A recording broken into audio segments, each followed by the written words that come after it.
Picture this: you're driving, and suddenly someone cuts you off recklessly. Your heart races, your hands clench, and anger rises to your head. We've all been there.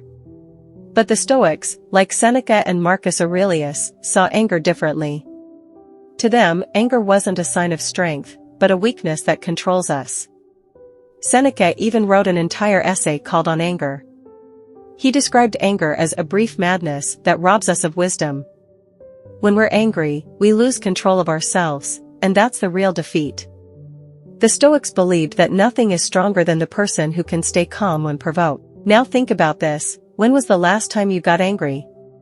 Did that anger actually make the situation better, or worse?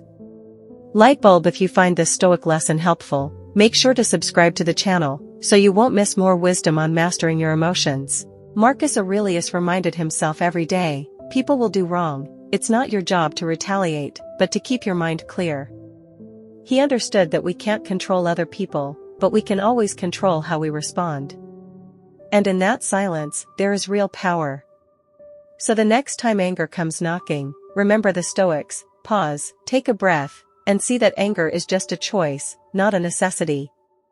You are stronger than your emotions, and by mastering anger, you are mastering your life.